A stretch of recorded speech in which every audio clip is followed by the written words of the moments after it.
یا الہی آج تو صدیق سا ایمان پیدا کر، یا الہی آج تو صدیق سا ایمان پیدا کر، عمر فاروق سا کوئی جری انسان پیدا کر، جہاں سے گم حیا ہو وہاں عثمان پیدا کر، جہاں سے گم حیا ہو وہاں عثمان پیدا کر، شیر خدا علی مرتضیٰ کی آن پیدا کر۔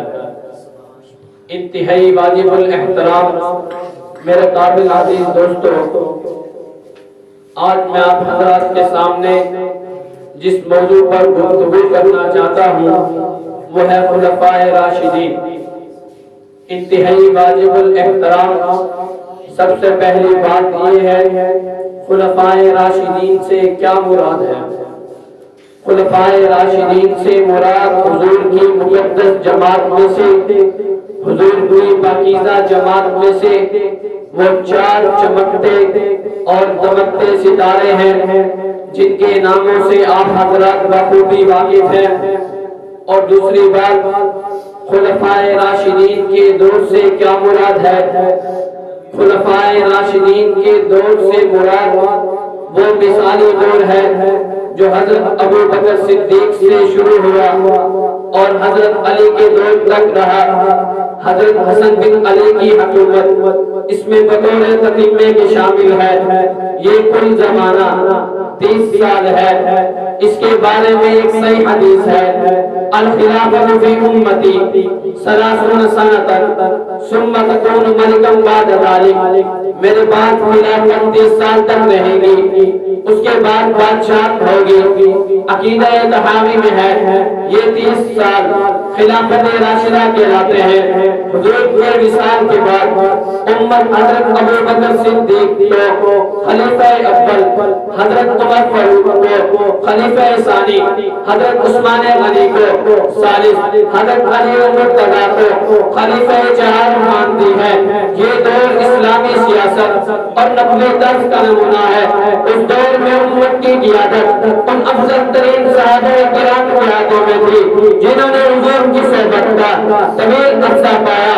یہ اس دور میں ایمان لائے جب اسلام سب ازمائشوں سے دوچار تھا، جن کی عظمت اور احترام کو بیان کرتے ہوئے حضور نے ارشاد فرمایا، علیکم بسنتی وسنت الخلفاء الراشدین، تم پر واجب ہے میری سنت اور خلفاء راشدین کی سنت۔ نزول وحی کے زمانے میں حضور نے ارشاد فرمانا، ان حضرات کی صداقت و عدالت، سخاوت و شجاعت اور دینداری کی عظیم دلیل ہے۔ حضور کے وصال کے بعد ان حضرات کا دور حکومت، طرز سیاست اور دینداری کا معیار اس قدر بلند رہا کہ حضور کے ہوتے ہوئے تعلیم، کتاب و حکمت کے مراحل کو حضور کی زندگی میں طے ہو گئے تھے، مگر کچھ مراحل باقی تھے۔ مشیت الہیہ یہ تھی کہ ان کی تکمیل خلفائے راشدین کے ہاتھوں سے ہو۔ حضرت شاہ ولی اللہ محدث دہلوی یہ فرماتے ہیں، ان لوگوں نے اپنے دور خلافت میں ایسے عمر سے انجام دیے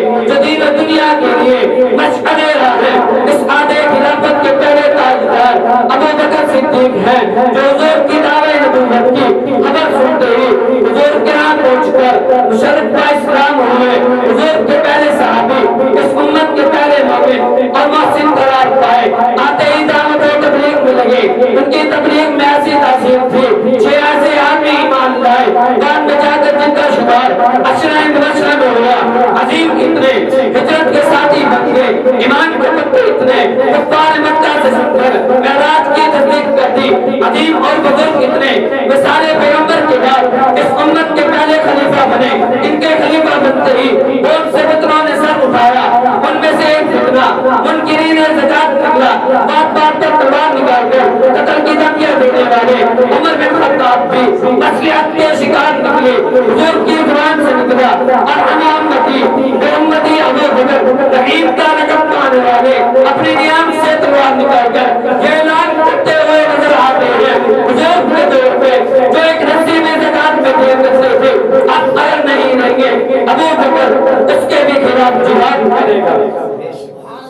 انتہائی واجب الاحترام اس عہد خلافت کے دوسرے تاجدار عمر بن خطاب ہیں جن کا مقام و مرتبہ اتنا ہے کہ حضور کو اگر مشورہ دے اللہ ان کی تعریف و نصرت میں قرآن کی آیتیں اتار دے.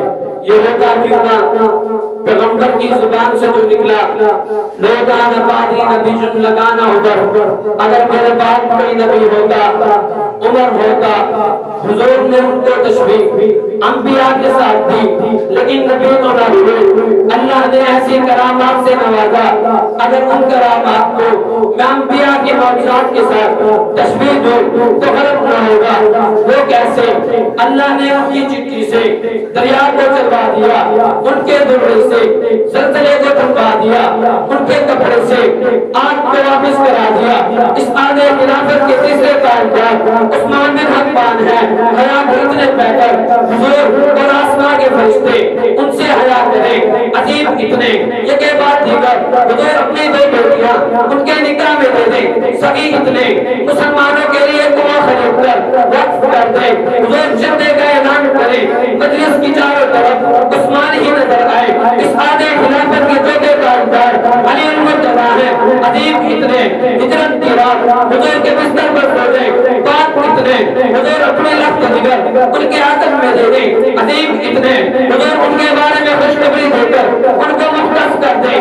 آیت تطہیر اترنے کے بعد حضور ان کو اپنی چادر کے سائے میں لے کر اہل بیت کو شامل کر دیں. بات اتنے حضور کی نسل کے چلنے کا ذریعہ بن گئے. انبیاء کے بعد ان چار افضل ترین شخصیات کی میں خدمت کو عظمت کو کچھ ہی اجاگر کرنا چاہتا ہوں. زمین سے لے کر عرش تک مہکا ہوا ہے لاشعور ان کا. زمین سے لے کر عرش تک مہکا ہوا ہے لاشعور ان کا. فرشتوں کی عبادت سے مقدس ہے غرور ان کا. لکھی جائے گی جب تاریخ دنیا میں صداقت کی، عدالت کی، سخاوت کی، شجاعت کی تو سب ناموں سے پہلے نام آئے گا ضرور ان کا. کہیں تھی میں نے منقبت ان کی عرصہ ہو لیکن کہیں تھی میں نے منقبت ان کی عرصہ ہو لیکن ابھی تک تیرتا پھرتا ہے آنکھوں میں سرور ان کا. ہمارے